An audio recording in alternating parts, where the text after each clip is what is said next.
At just 28, Autumn Williams carries more weight than most people face in a lifetime. A single mother, widowed, raising twin boys while working in the mansion of a man feared for his coldness. Nathan Carter, billionaire, brilliant and broken. He's fired everyone who failed to meet his impossible standards, and Autumn knows one mistake could cost her everything. But one unexpected morning, when she brings her babies to work out of desperation, the unthinkable happens. The coldest man she's ever met kneels to the floor and lets her child call him Dad. What starts as survival becomes something far deeper. But when past wounds return and old enemies surface, will this fragile bond survive? Stay with us. You won't believe where this story goes. Autumn Williams tightened the straps on the baby carrier with trembling fingers, glancing down at Liam and Noah, who blinked up at her from their strollers with the unbothered calm of children unaware of adult crises.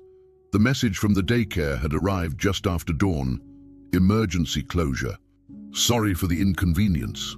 Inconvenience didn't even begin to cover it.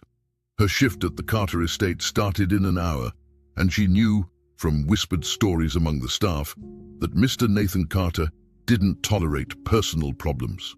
The man had fired a housekeeper once for forgetting to align the silverware with surgical precision. Autumn couldn't afford a single misstep. Not after the months of unemployment that followed Marcus's death, not with rent looming like a guillotine and formula cans down to their last scoops. So she made a decision, one born not from recklessness, but from desperation.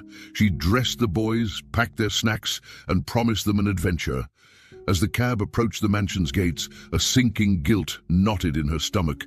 She wasn't just breaking the rules. She was gambling the only stable ground left beneath her feet. By the time she stepped inside the mansion, her hands were already damp with sweat. She moved swiftly, pushing the stroller toward the laundry room tucked behind the eastern corridor, a forgotten nook near the utility sinks and old shelving units. The boys cooed and clapped, amused by the echoes their voices made off the tiled walls. "Shh, baby, shh," Autumn murmured, pressing a finger to Noah's lips and fishing a soft rubber teether from the diaper bag. She crouched beside them, brushing Liam's curls off his forehead. "Mama's got to work, okay? Just for a few hours." She whispered it more to herself than to them. Then she left them there, baby gate propped in the doorway, cartoons queued up on her phone perched against a detergent bottle. She began her routine with surgical precision, fluff the pillows in the sitting room, dust the banister, mop the floors without leaving a single streak. She was focused, almost robotic, her ears tuned like antennae to the faintest sounds. Every few minutes she'd peek back, sigh in relief at their giggles, and resume her tasks. She thought she was pulling it off, until she heard the unmistakable creak of the front door. Nathan Carter didn't return early. That was the rule. He worked 18-hour days, often disappeared on business trips, and valued distance more than conversation. So when Autumn heard the sharp click of Italian leather shoes crossing the foyer, her stomach plunged. She turned the corner just in time to see him walking toward the living room, briefcase in hand, jaw set in its usual grim line, and beyond him, the unmistakable sound of something clanking. Not mechanical, not architectural, something playful. "Oh no," she whispered under her breath, bolting into motion, but it was too late. Nathan had reached the living room, and the scene had already unfolded before him. There, in the middle of the sprawling marble floor, sat Liam and Noah, surrounded by a chaos of kitchen lids and plastic containers. The babies were squealing, pounding on overturned bowls like drum kits, clapping and laughing as if the cold floor were a concert stage. Nathan stopped dead. His eyes, sharp as cut glass, widened, not with surprise, but with a kind of dawning confusion that quickly twisted into fury. Autumn reached the archway just as his head turned. Their eyes met. Hers screamed, "Please don't." His said nothing, just silence and steel. Nathan opened his mouth, a sharp breath, the beginning of what she knew would be a firing. But then something happened. Liam, curious as ever, dropped his makeshift drumstick and crawled toward the towering man in the suit. The marble was slick beneath his knees, but the little boy pushed forward with unshaken determination. Nathan blinked, stunned, as the toddler reached him, sat up on chubby legs, and held out his arms. "Dada?" The word came out soft and slurred. barely more than a syllable, but it froze the room. Autumn's heart stopped. She watched, horrified, expecting Nathan to recoil or explode, but instead, he laughed, a real laugh, not polite or measured, but involuntary and almost confused, as if the very sound had surprised him. He crouched, slow and cautious, and let the little boy grab his index finger. Nathan's expression shifted. Something tender flickered behind his eyes, something that looked dangerously like memory. For a man who built empires on logic, the moment defied explanation. Autumn clutched the wall behind her for balance, watching a man she had feared unravel in front of a child who had no idea who he was. The silence that followed wasn't heavy. It was intimate. Autumn wanted to say something, anything to explain, to apologize, but the words died in her throat. Nathan remained crouched, his attention now split between Liam and Noah, who had scooted closer, offering him a dented pot lid like a gift. Nathan accepted it with both hands, as if handling something sacred. "Which one said that?" he asked quietly, glancing at Autumn without breaking the boy's gaze. "Liam," she replied, voice small. "I'm so sorry. The daycare. You didn't think to tell me?" He interrupted, though his tone wasn't cruel. "I didn't want to lose the job. I didn't have a choice." Her voice cracked then, sharp with guilt. He didn't respond right away. Instead, he let Noah crawl into his lap and babble nonsense sounds while Liam leaned against his shoulder. The babies, wholly trusting, nestled into him without fear. Nathan blinked slowly, his arms circling them in what began as hesitation and turned into instinct. "They're not a problem," he said. 3 words, simple and strange, but when Autumn heard them, her knees nearly buckled. Autumn didn't move. Her feet were rooted, her brain struggling to catch up with her heart. The man in front of her, who once terrified the staff with his cold stares and quiet dismissals, was now balancing 2 giggling babies on his lap, and smiling. Not out of politeness or awkwardness, but something that looked like contentment. She watched him murmur something to Liam, who giggled in response, and for the first time she saw warmth in Nathan Carter's eyes. Real warmth. There was something there, not pity, not charity, but presence. Connection. Autumn felt her breath catch in her chest, and for a flicker of a second, the heaviness she'd carried for months lightened. Marcus's absence, the overdue bills, the fear of eviction, they all took a step back as she stood in the doorway of a mansion she thought would never welcome her fully. She had walked in that morning expecting to mop floors in silence and hide her children like a secret. But now she was watching something she didn't understand but couldn't look away from, and the strangest part, Nathan didn't seem to want to look away either. The laughter of her children filled the mansion like it belonged there, bouncing off walls that had never heard joy. And Nathan stayed right where he was, letting them explore his face, tug his tie, and babble as if he'd always been part of their world. Autumn didn't dare break the spell. Not yet. Her apology hung in the air, unfinished and now unnecessary. What she expected to be a catastrophe had shifted into something else entirely, something she didn't have a name for. She didn't trust it. Not yet. But she didn't run from it either. Nathan glanced at her one more time, still holding both boys like they were made of glass and stardust. And then it happened again. Liam looked up, eyes wide and joyful, and repeated the word, clearer this time. "Dada!" Nathan didn't laugh this time.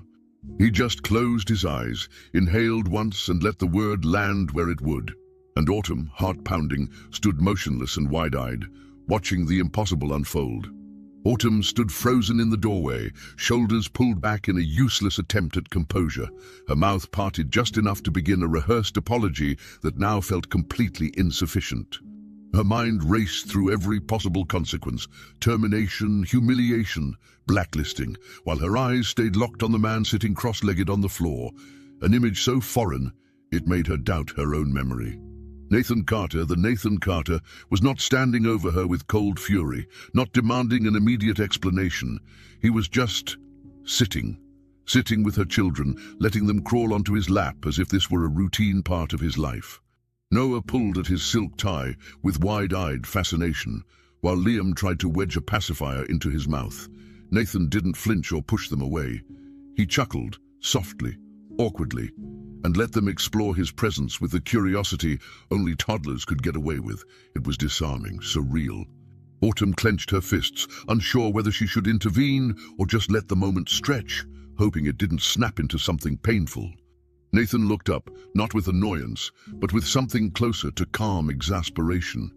"You don't have to explain." His voice was low, but clear, and that alone felt like a kind of miracle. Not once had she heard him speak without edge, without pressure to perform or get out of the way.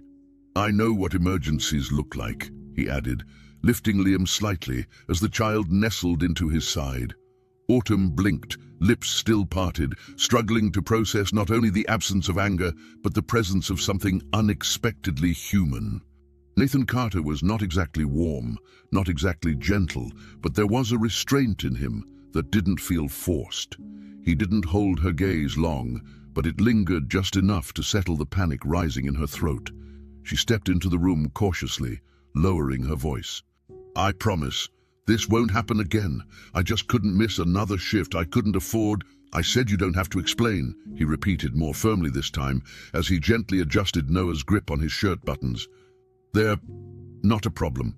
The way he said it, slowly, like he was still figuring out if he meant it, hit her harder than any reprimand could have. She didn't know how to respond. That phrase, so simple, echoed louder than any angry tirade she'd imagined. "They're not a problem." It wasn't approval. It wasn't understanding either. But it was something. Enough to keep her rooted in place, unsure whether to step forward or retreat. Autumn knelt a few feet away, as if getting physically closer might make the situation more believable. She gently stroked Liam's hair, watching him lean against Nathan's chest with unnerving comfort. The man hardly knew her name 2 days ago. Now her sons were treating him like a second home. "They like you," she murmured, a strange mix of embarrassment and wonder in her tone. Nathan didn't smile, but the corner of his mouth lifted slightly. "I haven't spent much time around kids." He looked down at Noah, whose tiny fist was currently wrapped around 2 of his fingers. "They don't care who I am. That's unusual." Autumn didn't know what to make of that. She almost asked why he came home early, what had changed, but something told her not to poke too hard at whatever had cracked open in him today. If the moment was delicate, she wasn't going to be the one to drop it. Minutes passed like that quietly. Autumn sat beside her sons, not too close, not too far. Nathan remained still, his usual tension oddly absent from his shoulders. The twins babbled and occasionally shrieked with laughter, as if unaware of how surreal their audience was. Autumn took this lull as a chance to breathe, a real breath, the kind she hadn't allowed herself in weeks. Since Marcus's death, everything had been survival. Diapers, bills, late-night crying, job applications, more rejections than she could count. When she finally got the call from the Carter estate, she knew it wasn't ideal. The job was strict, the hours long, and the boss had the warmth of a locked freezer. But it was a paycheck, and she would have scrubbed every tile with a toothbrush if it meant keeping her boys fed. And now here they were, on that same pristine tile floor, giggling like they were at home, while the man who paid her salary didn't seem to mind one bit. That unsettled her more than anything. Nathan Carter didn't do kindness, not from what anyone said. So why wasn't she fired yet? Nathan eventually shifted, as if returning to reality from some unfamiliar dream. He carefully lowered Liam back onto the blanket on the floor and brushed his hands together absently. "You should finish your tasks. I'm sure you've got a lot left to do." It wasn't cold, just matter of fact, almost like he didn't want to admit how long he'd been sitting there. Autumn stood slowly, lifting Noah into her arms and signaling for Liam to follow. "Of course. Yes. Thank you for... I appreciate..." "You don't have to say thank you," Nathan said without looking up. "I didn't do anything." That wasn't true. He had done something. Something strange and meaningful that didn't fit into either of their lives as they knew them. But Autumn didn't press it. She nodded, her hands trembling slightly as she gathered the boys and tucked their things back into her bag. Liam waved at Nathan with a wet grin, and Autumn half expected him to ignore it. But Nathan raised a hand, just briefly, and Liam beamed like it was the best thing that had ever happened. She left the mansion an hour later, long after finishing her tasks with mechanical focus, her thoughts stuck on a loop. The twins had fallen asleep in their car seats almost instantly. their heads tilted toward each other, cheeks flushed with joy. Autumn couldn't shake the image of Nathan on the floor, looking utterly lost and strangely found at the same time. He hadn't yelled, hadn't fired her, hadn't even warned her. He just stayed. That was the part she couldn't make sense of. Why did he stay? Why had he, a man with every reason to shut down, deflect, dismiss, let her sons crawl all over him like he was made of softness instead of steel? It didn't add up. Nothing about that afternoon did. And yet, as she drove home with the moon rising over the city skyline, Autumn felt a flicker of something unfamiliar at the edges of her exhaustion. Not relief, not gratitude, something closer to curiosity, maybe even the beginning of trust. She didn't know what tomorrow would bring, but tonight she wasn't fired. She was just held, and somehow that mattered more than she could explain. The changes didn't come with announcements or explanations, no notes pinned to the fridge, no awkward sit-downs with managerial phrasing, just little shifts in rhythm, subtle at first, then unmistakable. Nathan started pushing his meetings later. Calls that once started at sunrise were delayed until noon. Memos were answered from home instead of the corner office that crowned a Manhattan tower. Autumn didn't notice it the first few times, distracted by the constant demands of the twins and the unspoken pressure of working in a house where everything had to remain perfect. But then she began hearing footsteps during the day, his footsteps, moving through the hallways when she used to think the house was hers alone. He never interrupted.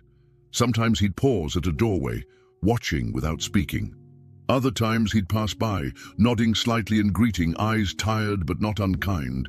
His presence, once imposing, became something she anticipated, not with dread, but with curiosity. The man who used to vanish like a ghost was now haunting in a different way, not cold, just present. And that, in itself, felt like the beginning of something neither of them had words for.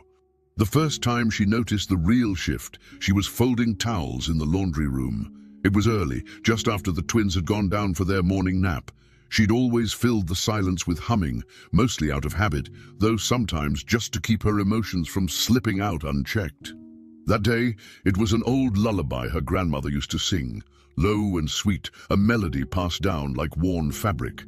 Her hands moved mechanically, matching the beat of her voice as she stacked neatly folded towels into the cabinet. She didn't hear him approach. But something shifted in the air, a kind of quiet that wasn't empty. When she turned, Nathan was leaning against the doorframe, arms crossed loosely, his expression unreadable. She froze mid-verse, caught somewhere between apology and embarrassment.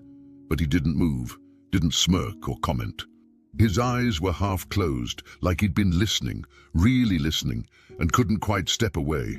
"What song is that?" he asked after a moment. His voice was low, unguarded. Autumn hesitated before answering. "Just something my grandma used to sing, helps me think." He nodded once, then walked away, but not before saying, "You should keep singing." That night, the twins woke crying. It wasn't unusual, and they were teething, both of them, and sleep came in short, fitful stretches. Autumn padded into the kitchen in slippers and a robe, hair tied back in a loose bun. She moved with the familiarity of exhaustion, pouring milk into bottles and heating them over the stove with one hand while cradling Noah against her shoulder. Liam had fallen back asleep after a few murmured reassurances, but Noah had a stubborn streak. She swayed slowly, singing that same lullaby under her breath as the bottle warmed, and then she heard footsteps. Again, softer this time, measured. When she turned, Nathan was there, standing awkwardly in the kitchen doorway like he wasn't sure whether to come in or leave. She didn't say anything, and neither did he, at first. But then, without asking, he stepped forward and gestured toward the second chair at the small kitchen table. "Do you mind?" he asked, voice quiet. She shook her head, surprised. He sat, just like that. No performance, no reason. Just a man sitting beside her in the middle of the night while she warmed milk for a crying baby. The silence between them was strangely comfortable. It wasn't like the silences they shared before.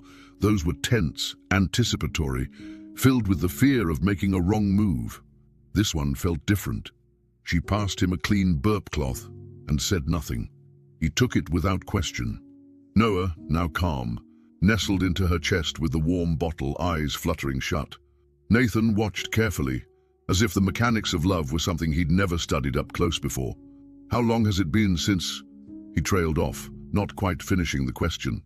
Autumn glanced at him. 3 months, car accident, he was coming home from work, I was making dinner." She swallowed, forcing the memory back where it belonged. Nathan didn't respond with platitudes, didn't offer hollow sympathy. He just nodded slowly, like the weight of her loss had landed on his chest too. "I was engaged once," he said after a while. "Years ago, she left, said I wasn't built for love." The way he said it wasn't bitter, just factual, like a scar he'd learned to stop touching. Autumn didn't press. She just kept rocking Noah, the warmth of the bottle mingling with the soft cadence of her breath. What passed between them wasn't dramatic. It didn't need to be. There was no grand confession or tearful breakdown. Just two people sitting side by side in the quiet of a mansion that had, until recently, only echoed with silence. He didn't touch her, didn't lean in. But he listened, with the full presence of someone who rarely gave his attention away for free. And Autumn, who'd spent so long keeping her pain tucked into tight corners of her chest, found herself speaking in full sentences for the first time in days. She told him about Marcus, how they met in college, how he made her laugh during finals, how he once drove 4 hours just to bring her soup when she was sick. Nathan listened like it mattered. Like every word she spoke filled a space he hadn't realized was empty. She didn't cry. He didn't comfort her, but something shifted again. The kind of shift you only notice later, when you realize you've started breathing differently without knowing why. And when she finally stood to take Noah back upstairs, Nathan didn't ask her to stay or follow her out. He just watched, eyes steady, as if committing something to memory. She paused at the door, looking back at him. He didn't speak, but there was something softened in his face, something human and tired and oddly peaceful. Autumn didn't know what was happening between them, if anything was happening at all. But she knew this. Something had changed. And it wasn't the words. It was the listening, the lullaby, the shared ache that had no name. That night, he had found her in the kitchen warming milk and without asking sat beside her. She had told him about her husband, and he had listened, really listened. The warmth of the bottle, the melody of her voice, the shared absence of people they'd lost, it all melted into something unnamed, but growing. It started with something simple, a cleaning task, no different from the others Autumn had done countless times since her first day in the mansion. She was in the master study, wiping down the heavy oak desk Nathan rarely used, straightening pens he never touched, aligning books he never read. She'd done it a dozen times before, each time with the same quiet detachment, but today her cloth snagged slightly on the edge of the desk, revealing a drawer that hadn't been fully pushed in. A tiny silver key still jutted from the lock, as if someone had turned it halfway and forgotten to finish. She hesitated. Curiosity wasn't part of her job, but there was something about the drawer being left ajar, unintentional, vulnerable, that made her pause. Carefully she slid it open, just enough to see what was inside. Only one item rested there, a single photograph, dog-eared at the corners. It showed Nathan, years younger, his face less guarded, his smile less forced. He had his arm wrapped tightly around a woman, golden-haired, eyes full of light, whose smile was radiant and somehow unbearably tragic. On the back, written in faded black ink, was one name, Amanda. Autumn didn't linger. She placed the photo back exactly as she'd found it, pushed the drawer closed and stepped away. But all afternoon, her thoughts kept circling back to the image. That version of Nathan, smiling, open, human, haunted her. She hadn't known him long, but she'd seen the layers. The guarded silences, the restraint he wore like armor. That photo didn't match the man who walked the halls like a shadow. That man had buried something, maybe more than one something. As she chopped vegetables in the kitchen later that day, trying to shake the image from her head, she heard footsteps. Familiar now. Not alarming, just present. She didn't turn around immediately, assuming he would pass through like always. But he didn't. He stopped beside her, too close for it to be casual. She looked up, startled by the stillness in his expression. "You saw her," he said quietly, voice raw. No anger, just confirmation, not a question. Autumn hesitated, then gave a small nod. She didn't offer excuses. She didn't lie. And he didn't accuse her. He simply leaned back against the counter, as if the act of standing had suddenly become too heavy. "I forgot the drawer wasn't locked," he said after a long silence. "No one's opened it in years." His hands were clenched at his sides, not in anger, but in the kind of restraint that came from deep emotional control. "Her name was Amanda," he continued, as if the photograph hadn't already told her. "She was my fiancée." Autumn waited, not pushing, not prompting, just letting him speak. "The night my mother died, she left. I'd called her from the hospital, told her I needed her. She didn't come. I got home that night and found her bags gone." His voice cracked at the edge, just enough to make her chest tighten. She said she couldn't be with someone who was broken. That grief was too heavy for her. He didn't look at Autumn as he spoke. His eyes were somewhere else, back in time, caught between memory and wound. "Since then, I haven't let anyone in. Not really. Not because I don't want to, but because I don't trust that anyone stays." It wasn't a confession. It was a scar laid bare. Autumn didn't respond right away. What could she say to undo that kind of hurt? Still, she felt her fingers twitch with the urge to reach out, not to fix him, not to promise anything, but just to say, "I hear you." She didn't, though. She wasn't ready for that, and maybe he wasn't either. Instead, she listened, the way he'd listened to her in the kitchen just nights before. "The boys," Nathan continued after a pause, "they don't know any of this. They just smile, laugh, climb all over me like I'm not this." He shook his head. "Like I'm not hollow." Autumn stepped closer, her voice low but firm. "You're not hollow. You're hurting." He finally met her gaze, and the look in his eyes, vulnerable, stripped of all that careful detachment, almost broke her.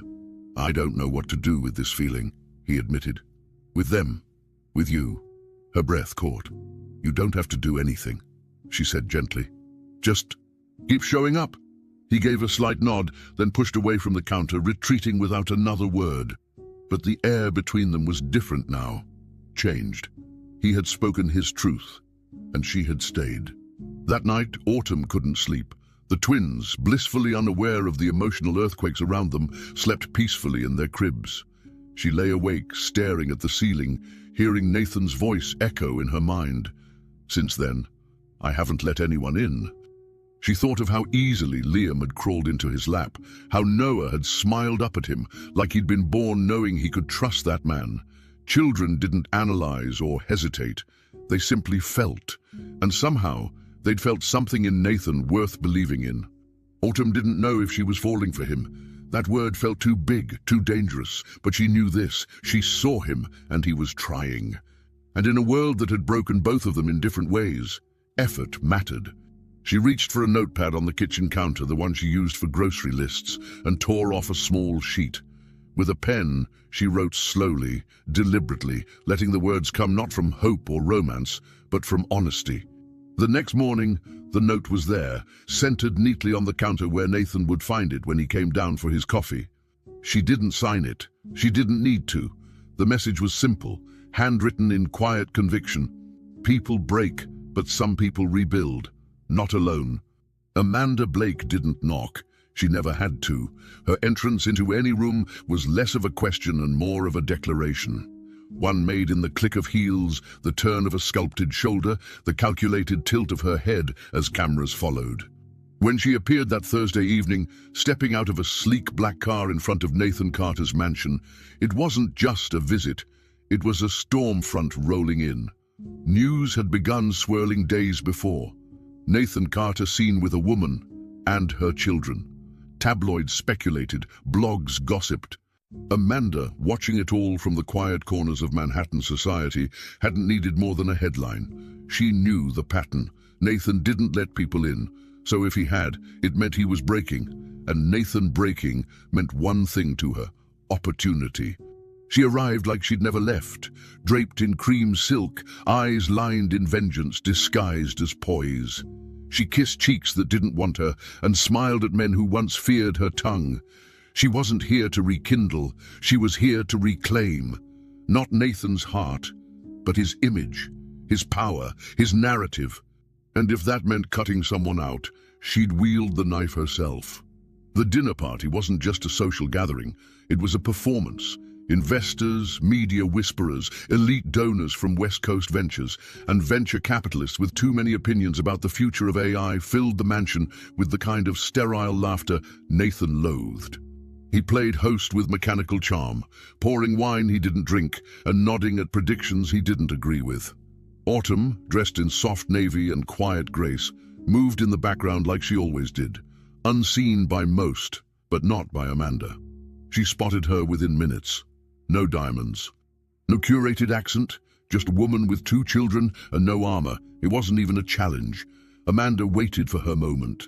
When Autumn passed through the butler's pantry, carrying a tray of delicate flutes, Amanda slipped in behind her like a shadow with teeth. "So," she said, smooth as the champagne in her hand, "you're the one they've all been whispering about." Autumn turned, startled but composed. "Excuse me?" Amanda smiled without warmth. "Nathan's charity project, the one with baggage." Autumn's breath caught. "You don't know me." Amanda's voice dropped, slicing through any pretense. "No, darling, but I know him, and he always breaks the toys he thinks he can fix. You're not even porcelain, you're a phase." Autumn didn't reply. She couldn't, not with anything that wouldn't come out sounding defensive or worse, fragile. Instead, she walked past Amanda and placed the tray where it belonged, her hands steady, but her insides shaking. The words hit harder than she'd expected.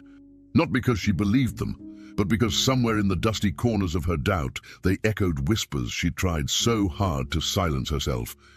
"You don't belong here. You're temporary. He's going to remember who he is, and who you're not." She kept working, robotically efficient, barely looking up when guests thanked her or smiled politely. Nathan noticed. He always noticed her now. From across the room, his eyes tracked the shift, the way her shoulders curled inward, how her voice dimmed. It wasn't just fatigue. It was something else. He excused himself from a conversation about market volatility and crossed the room without hesitation. "Autumn," he said when he reached her near the side corridor. She turned, startled. "Yes?" His brow furrowed. "What happened?" She shook her head too quickly. "Nothing.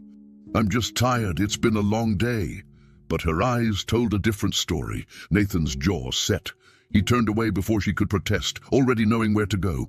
He found Amanda leaning against the marble island in the kitchen, swirling her wine as if she owned the place. "You spoke to her," he said flatly. Amanda didn't flinch. "I speak to lots of people." "Don't play with me, Amanda." He stepped closer. "I know what you do when you feel like you're not in control. You find someone weaker and twist the knife." She tilted her head, all elegance and venom. "You think I see her as a threat?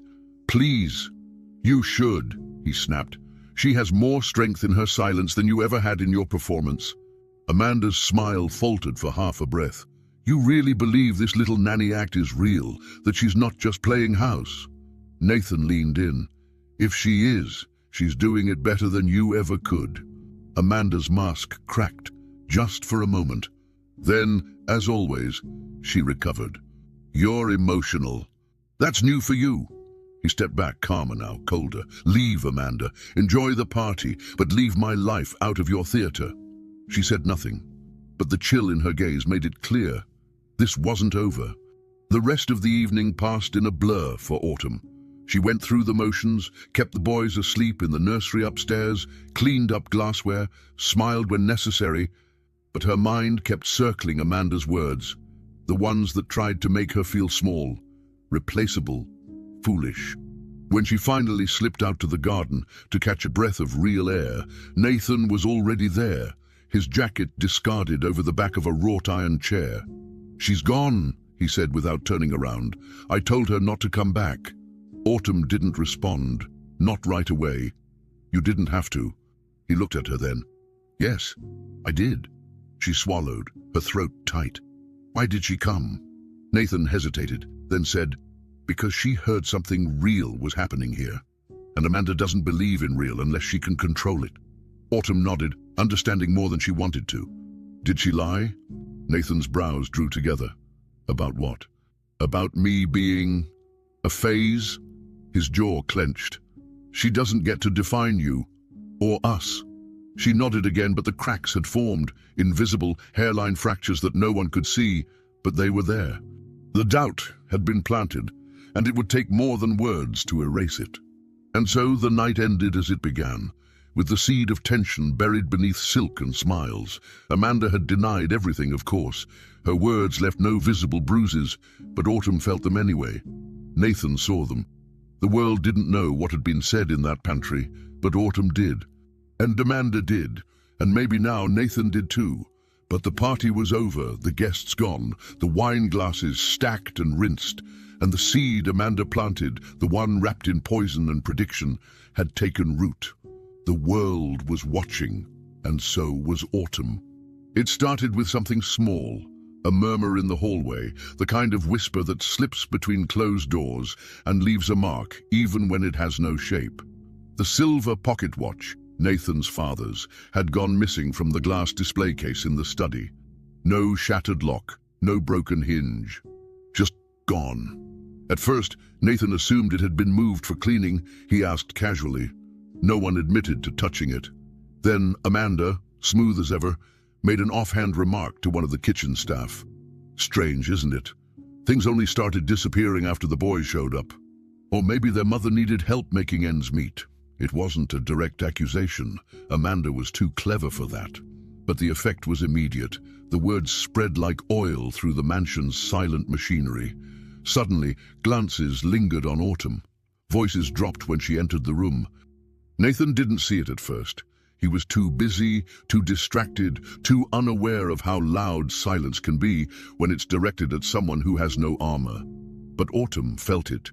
She felt it in the way the house stopped being home and became something else, a place where she didn't know who to trust.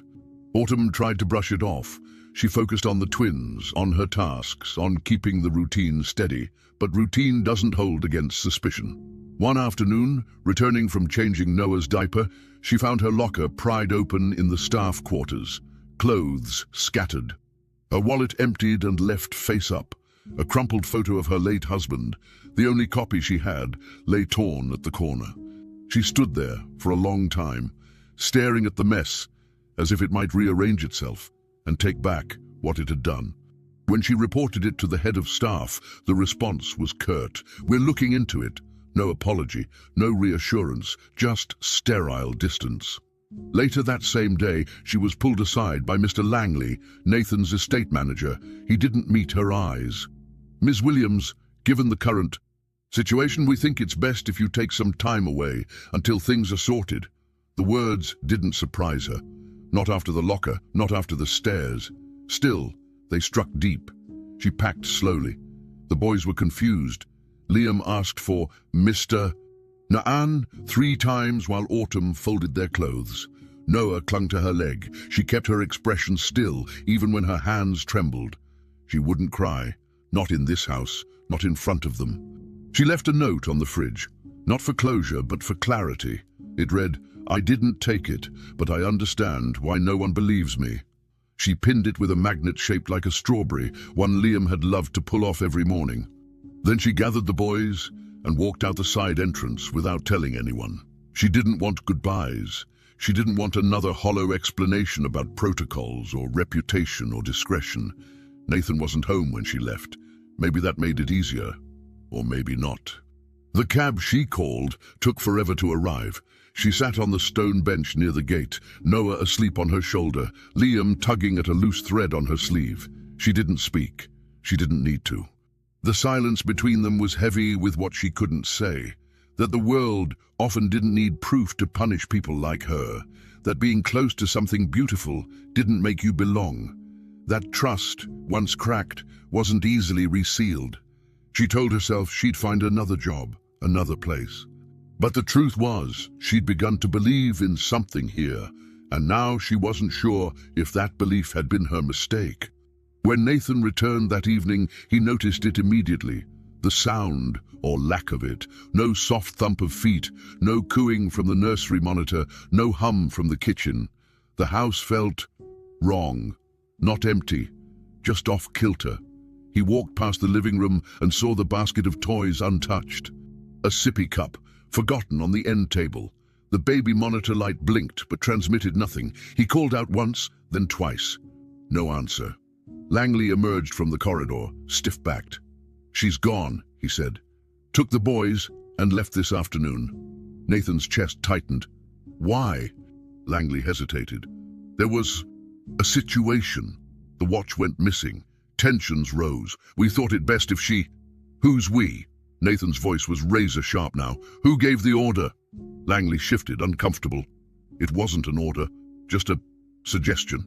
Nathan didn't speak again. He turned and walked into the kitchen, heart thudding. The silence pressed in, and the walls felt smaller. Then he saw it. The note, still pinned under the strawberry magnet. He pulled it free, eyes scanning the short sentence once. Then again. Each word landed like a stone in his gut. He sat down at the counter, the paper still in his hand. The handwriting was unmistakably hers, neat, slanted slightly to the right, the ink darker where she'd pressed harder. "I didn't take it, but I understand why no one believes me." Simple, devastating. It wasn't just a denial, it was surrender, and it tore through him more than any confession could have. He thought of Liam calling him Dada, of Noah reaching for his finger, of Autumn humming in the laundry room, folding towels like it was an act of grace.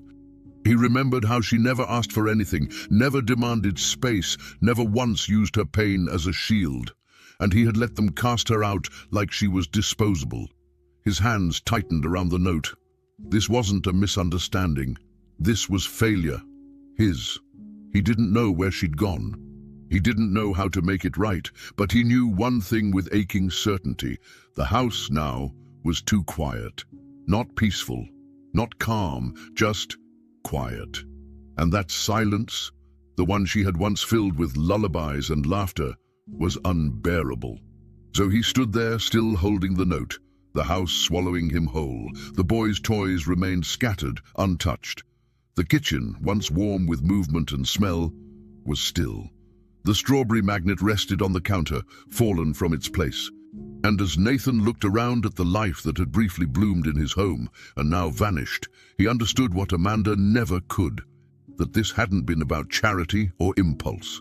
It had been something real, and now it was gone. He read the note one last time, and his heart split. Nathan Carter's world didn't go quiet. It went hollow, the kind of stillness that doesn't soothe but unsettles. Days passed in slow, uneven hours. He moved through them like a man waking from anesthesia, aware but dulled. Meetings were missed, meals untouched, and for the first time in his adult life he forgot passwords. His staff grew nervous, but didn't dare ask. Nathan didn't yell or rage. He didn't say much of anything. But the absence of two small voices had unraveled something foundational inside him. The echo of their laughter, their babbling, their feet pattering across tile, haunted him more than silence ever had. The toys remained untouched in the corner of the living room. Every time he passed them, he stopped. Once he knelt beside Liam's favorite truck and turned its wheels gently, as if the sound might summon the boy who used to crash it against his shoes with glee. It didn't. Nathan stood and walked away. The house, for all its size, felt tight around him, like it was exhaling loss. And no matter how long he stared at the note on his desk, Autumn's handwriting clear and careful, the weight of its truth didn't lessen. She'd left, and this time he knew it wasn't because she wanted to. It was Langley who found the watch. Nathan didn't even react when the estate manager entered his office, silver glint in hand. "We found it," he said quietly, placing the object on the edge of the desk like it might shatter. Under the floorboard in the north hallway, likely dropped by the child. Nathan's eyes snapped up. Which hallway? Near the piano room, there was a loose panel. It must have slipped through. Langley cleared his throat, visibly uncomfortable. "It was no one's fault, sir. I believe the child had it in hand. Crawled there, perhaps. The timing lines up." Nathan picked up the watch slowly, fingers brushing over its surface like it might burn him. "The child," he repeated, voice hoarse. "Liam?" Langley gave a small nod. "Yes, sir." Nathan didn't thank him. He didn't scold him either. He stood, took the watch, and left without another word. For the first time in years, he walked away from business obligations and didn't look back. Every mile he drove toward Autumn's neighborhood, his grip on the steering wheel tightened, not out of anger, but regret. Deep, clawing regret. He hadn't just failed to defend her, he'd believed the worst.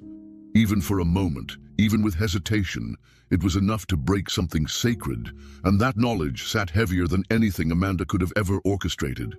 The apartment building was modest, old brick and rusting rails. It didn't matter. It was hers.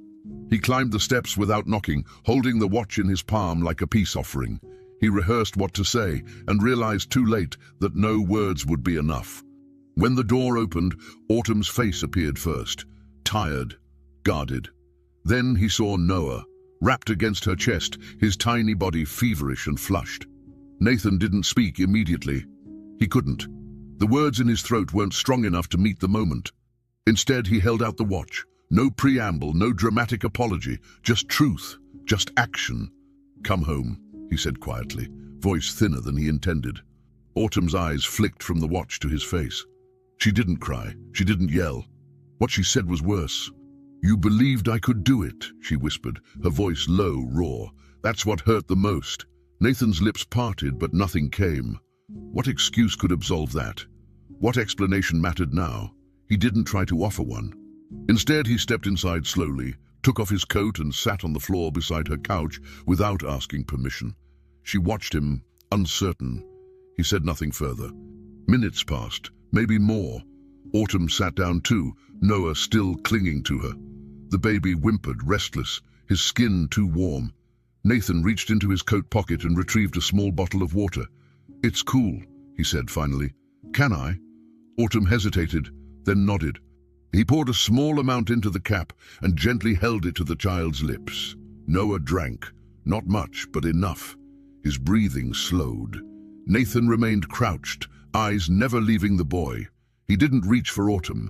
He didn't try to fix the conversation or spin it with logic. He simply stayed.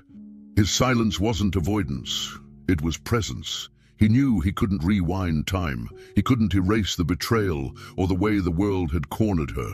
But he could be there now. And sometimes, staying was louder than any apology. Autumn watched him with cautious eyes, still nursing the sting of being cast out like a suspect. But some small part of her, buried beneath exhaustion and disappointment, saw the man before her, unguarded, stripped of wealth and reputation, just a man with a mistake and a willingness to be still in its aftermath. Noah finally fell asleep, his fever breaking slightly. Autumn carried him to the small bedroom and laid him next to Liam, who stirred but didn't wake. When she returned to the living room, Nathan was still sitting there, elbows on knees, the watch resting in his palm. He hadn't moved. "You could have just called," she said, not bitter, just tired. Nathan nodded. "I did. You didn't answer." She gave a faint shrug. "I didn't want to hear excuses." He looked up, and his eyes, usually so unreadable, were full of something she couldn't name. "I don't have excuses," he said. "Just this." He gestured around, helpless. "The boys don't laugh in the house anymore, neither do I." She lowered herself onto the armrest, arms crossed. "That's not my fault." "I know," he said quickly. "I know that now." The silence that followed wasn't bitter. It wasn't easy either. But it was real, and real was all they had. They didn't speak again for a while. Nathan stayed until Noah's breathing was steady, and then, only then, did he stand to leave. He didn't ask for forgiveness. He didn't beg. He left the watch on her kitchen table and walked out the door. It wasn't an apology. It was something more. He had come to her, not with defenses, not with anger, but with stillness, with the humility to sit on her floor and be nothing more than present. And that presence, unspoken and imperfect, echoed louder than any justification could. Autumn didn't chase after him. But when she looked at the watch on her table, glinting under the ceiling light, something inside her shifted, not repaired, not forgiven, but moved. Nathan hadn't just returned an heirloom. He had returned truth, and with it perhaps the beginning of something they didn't yet understand. But for now, it was enough that he had come, that he had stayed. Nathan returned the next morning. There was no text, no warning, just the sound of measured footsteps outside Autumn's apartment. She opened the door expecting silence again, another apology wrapped in hesitation. Instead, he held out a rolled bundle of thick papers. Blueprints, she realized, clasped tight in his hand. "I want to build a nursery wing," he said without ceremony, as if it were a natural continuation of yesterday's silence. She blinked at him, unsure she'd heard correctly. A nursery? What? He stepped inside, unrolling the papers on her small dining table, flattening them with his palm. "For your boys," he said, then corrected himself. "For every child of anyone who works in my house. I can't change what happened last week. Hell, I can't change what happened to you, or what I let happen, but I can change that house. I can change what it feels like to walk through its doors." Autumn stared at the lines and measurements, the notes scribbled in the margins in his neat handwriting. She didn't know what to say. Not yet. But her fingers reached for the corner of the paper as if needing to confirm it was real. And it was. They sat at her table for over an hour, her coffee growing cold, the blueprints slowly curling at the edges. At some point, Nathan slid a blank grocery receipt across the table and nudged a pen toward her. "Help me design it," he said. "I'm good with code and hardware. But warmth? That's your specialty." She laughed softly, not quite believing him, but picked up the pen anyway. She drew a wide, arching window, then a little bookshelf under it, and finally, instinctively, a rocking chair. He watched, then leaned in and began sketching next to her. Crude stars dotted the ceiling plan, lopsided and sweet. "Glow in the dark," he explained, almost sheepishly. "Kids like that, right?" Autumn nodded. "Liam's obsessed with the moon." Nathan smiled, really smiled. Not the polite executive expression he wore at investor dinners or in magazines, but something fuller, freer. "Then we'll give him one on the ceiling," he said. His hand brushed hers for a fraction of a second when he reached for the pen again. Neither pulled away. It was nothing. And yet, not nothing at all. The boys napped nearby on a fleece blanket Autumn had laid out, tiny chests rising and falling in unison. Every so often, Liam let out a sigh in his sleep, and Nathan would pause, almost reverently, to glance over. He asked questions, real ones. About Noah's favorite foods, Liam's first word, the lullaby Autumn sang when they were colicky, and he listened. Not with performative interest, but with the absorption of a man gathering missing pieces to a puzzle he hadn't known he needed. "I used to think I'd be a terrible father," he admitted quietly. "I never had a model, and I spent so long focused on building things that I forgot people were what mattered." Autumn didn't rush to reassure him. She didn't tell him he was wrong or try to ease his discomfort.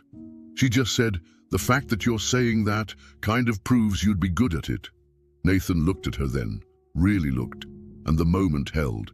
It wasn't romantic, not yet, but it was honest, and honesty, for both of them, had become rarer than gold.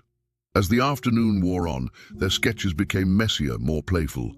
Autumn drew a soft corner full of plush toys. Nathan added cubbies labeled with names they made up. Milo, Harper, Zoe. "Future staff babies," he joked. She rolled her eyes but didn't erase them. "What if this is too much?" she asked once, more to herself than him. "What if people say we're crossing lines?" He sat back, expression sobering but calm. "Let them talk," he said. "They talk anyway. I'd rather be judged for building something good than admired for standing still." The words hung in the air like something she hadn't realized she needed. Not a promise, not a confession, but a choice, a direction. She nodded slowly, a strand of hair falling into her eyes. Nathan reached to tuck it back without thinking, then froze. She didn't move. His hand fell to the table, and they both looked down again, not embarrassed, but a little breathless. This thing between them, undefined, unnamed, was growing faster than either expected. Autumn stood to check on the twins, and watching them sleep, felt a surge of something she hadn't let herself feel in months. Possibility. When she turned back, Nathan was folding the blueprints neatly, tucking them into the cardboard tube with deliberate care. "I'll start tomorrow," he said. "The permits, the contractors. It'll take time, but it'll be real." She stepped closer, the receipt still in her hand, now filled with sketches and half-formed dreams. "And what if I'm not there to see it?" she asked. He met her gaze, steady. "Then I'll build it anyway, but I hope you'll come back." For once, she didn't deflect. She didn't answer either. Some questions were too big for now, but her silence wasn't rejection. It was consideration, and Nathan understood that. He walked to the door, but paused before opening it. "You made that house warm," he said. "Now I just want to keep it that way." Then he left. The boys slept soundly as Autumn sat back down, the grocery receipt still in her hand. Her eyes traced the stars Nathan had drawn. They were crooked, imperfect, and real. That mattered. It was the first time she had seen Nathan laugh from his chest, not just his throat, full and unguarded. Something inside her cracked open too. She didn't say it out loud, not even to herself, but as she laid the paper beside the blueprints and looked at her sons, still peacefully dreaming, she felt it flicker. Hope, not wild or reckless, but slow and cautious. Maybe, just maybe, this could be safe. The morning began like most others since Autumn had returned to the Carter estate. Quiet, steady, a new rhythm still forming. Nathan had taken to starting his days in the garden, a habit unfamiliar to him until recently. It wasn't about the flowers or the sun, it was about the calm, the way the boys' giggles punctuated the stillness like soft reminders that life had returned to this place. Autumn was nearby, hanging laundry under the slanted light of mid-morning, her eyes flicking to the boys every few seconds. Noah, ever the bolder of the two, waddled away from her reach, unsteady but determined. Nathan, crouched by a hedge inspecting a broken irrigation pipe, didn't notice the toddler approaching until he felt tiny fingers clutch his pants leg. Then came the sound. Clear, unmistakable, almost too real for something so small. "Dada?" The word sliced the air like lightning, unexpected and blinding. Nathan went still, completely still. Autumn, halfway through folding a shirt, froze. Her breath caught in her throat. For a second, no one moved. The silence that followed wasn't empty. It was thick, buzzing, alive with shock and something deeper. Autumn opened her mouth, then closed it. She took a slow step forward, her voice soft but sure, like a parent explaining the unexplainable. "He doesn't know," she murmured, her eyes darting between Nathan and her son, who now giggled and pressed his face into Nathan's knee. "He doesn't understand what that means." But her words sounded fragile, even to her own ears. Because wasn't that the hardest part? That children sometimes knew things adults hadn't yet dared to accept. Nathan blinked as if surfacing from underwater. Slowly, carefully, he lowered himself to the ground, knees creaking against the stone path, and opened his arms. Noah tumbled forward, collapsing into his chest with a gleeful laugh. Nathan gathered him in, hands awkward and reverent. He held the boy like something precious, something not yet his, but deeply important. "Maybe he does," he whispered into the boy's hair. His voice was hoarse, but it didn't shake. Autumn stood only a few feet away, arms crossed tightly, but her eyes shimmered. She didn't speak again. There were no right words. They stayed like that for a long while. Nathan on the ground with Noah curled into his lap, Liam soon waddling over with interest and climbing into the pile without hesitation. Autumn didn't interrupt. She simply watched, observed the ease with which her sons settled against this man, the one whose house had once felt like a fortress of ice. Nathan looked up at her briefly, meeting her gaze with something raw in his expression. He was overwhelmed, but not running. That, in itself, was new. "Do they call anyone else that?" he asked gently, not accusingly. "Dada," Autumn shook her head. "No," she said, "never." He nodded, eyes lowering again to the boys, who now babbled nonsense as they poked at the buttons of his shirt. "I'm not sure I deserve it," he said. Not to her, maybe not to anyone, but I don't want them to stop. The confession was so simple, so startling in its honesty, that Autumn had to look away for a second. Her heart thudded behind her ribs like a warning or a prayer. Maybe both. Later that day, after lunch and diaper changes and tiny feet-running laps around the hallway, the boys finally napped, one on the sofa, the other curled on a pillow Nathan had set on the rug. Autumn made tea, and Nathan lingered in the doorway like he wanted to say something more. But he didn't. He only watched them sleep, as if trying to memorize the stillness. That evening, Autumn returned to her quarters early. She needed space, not distance, not coldness, just air. Time to sit with what had happened. That word, that look, that quiet exchange in the garden. She didn't regret anything, but her mind swirled with questions she hadn't been ready to ask herself. Was this temporary? Was it kindness mistaken for something deeper? Was she, once again, letting herself hope for more than what was offered? Nathan hadn't made promises, and she hadn't asked for any, but today something shifted, and once things shift, they don't unshift. That's what scared her most. Nathan, however, didn't sleep right away. That night, as he passed the guest wing to return to his room, he paused at the nursery blueprint tacked to the wall outside the playroom. His fingers brushed over the corner of the page, tracing Autumn's handwriting. Moon corner for Liam. Book nook for Noah. He smiled quietly, wistfully, and continued on. When he entered his bedroom, something caught his eye on the nightstand. A photo. It hadn't been there that morning. He picked it up slowly, turning it over in his hands. It was grainy, slightly out of focus, but unmistakable. Himself crouched in the living room with Liam and Noah clinging to him. Someone, probably Autumn, had captured the moment without him noticing. On the back, in neat handwriting, were just a few words, but they stopped him cold. Home is what you build, not what you inherit. The nursery was finished, and it didn't look like something born from architectural plans or contractor meetings. It looked lived in before a single child had even stepped foot inside.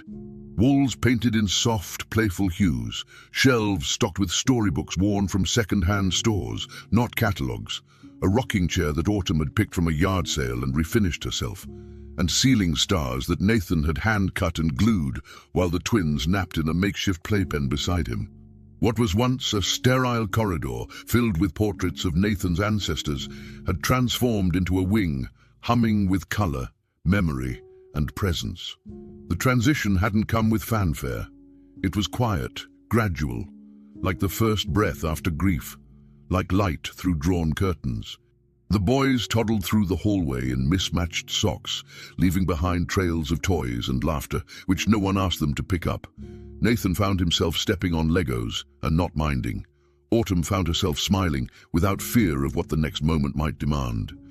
The mansion, once a symbol of isolation, had begun to feel like what neither of them had dared to name: a home. Amanda had left 2 weeks before, her exit absent of drama or confrontation. No slammed doors, no cruel remarks, just silence. She had come to win back something that no longer belonged to her, only to realize it had never truly been hers to begin with. Nathan didn't stop her when she left. He didn't feel anger or even relief, just finality, like a chapter closing with the quiet turn of a page. What replaced her presence was not triumph, but peace, the kind that only comes when you stop defending what no longer serves you. The house had once been a fortress, meant to keep pain out, but now it was a sanctuary that let love in. The staff felt it too.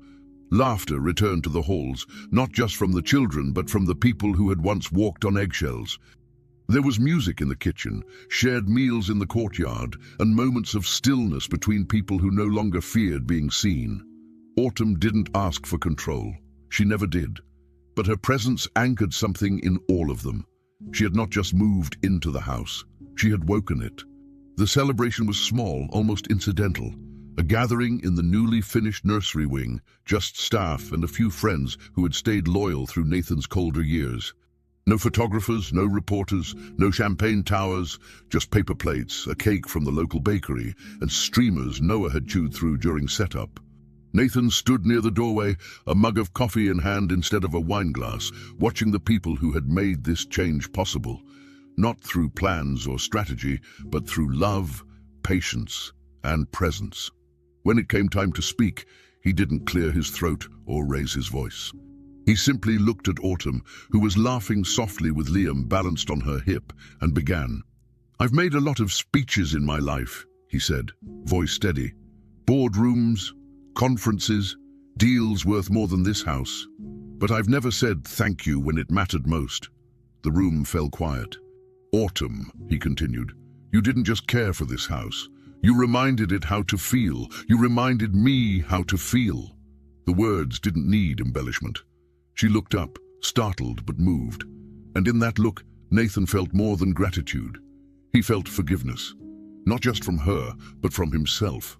Later, after the guests had gone, and the twins had finally surrendered to sleep beneath the mobile they had helped hang, stars swaying gently from threads Nathan had twisted himself, he found Autumn in the kitchen, cleaning bottles. She looked up as he entered, but didn't speak. There was no need. He stood beside her, not brushing against her, but close enough to feel the gravity between them. He placed one hand on the counter, the other holding 2 mugs of tea. She accepted one without hesitation. They stood like that for minutes, drinking in silence. Then he said it, quiet but certain. "You don't have to go. Not tonight, not anymore." He didn't look at her as he said it, afraid that looking might shatter the courage he'd mustered.